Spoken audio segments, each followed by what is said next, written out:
প্রিয় দর্শক, lock chat আপনি কিভাবে হাইড করবেন? আপনি আপনার গুরুত্বপূর্ণ কোনো চ্যাট লক করে রাখছেন। কিন্তু এটা যদি নিচের দিকে আমরা সোয়াইপ করি, এই যে নিচের দিকে সোয়াইপ করি তাহলে এখানে দেখা যাচ্ছে যে লকড চ্যাটস এখানে কোনো একটা চ্যাট আছে। ওকে? তো এই অপশনটাকে হাইড করা যায়। অর্থাৎ এইটাকে আপনি দেখতে পারবেন না। তো এটা হাইড করার জন্য কি করতে হবে? ১ম এ আপনার লক চ্যাটের ভেতরে আসতে হবে। ফিঙ্গারপ্রিন্ট দিয়ে আমি ভেতরে প্রবেশ করলাম। এখন এই যে আমার গ্রুপটা মনে করেন হাইড আছে। এখন এটা কিভাবে হাইড করব? এই লকড চ্যাট লেখাটা। এইখান থেকে আপনাকে থ্রি ডটে ক্লিক করতে হবে। থ্রি ডট থেকে হচ্ছে যে চ্যাট লক সেটিং।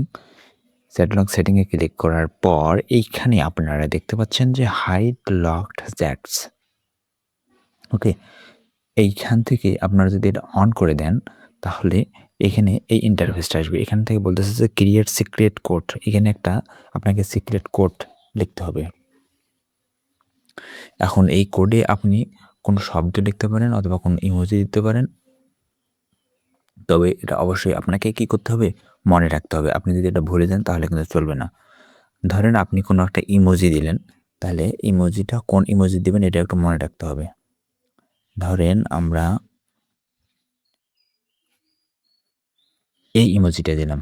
ইমোজিটি দেওয়ার পর এইখানে এখন আমি যদি নেক্সট এ ক্লিক করি, তাহলে ওই ইমোজিটা আমাকে আবার দিতে হবে।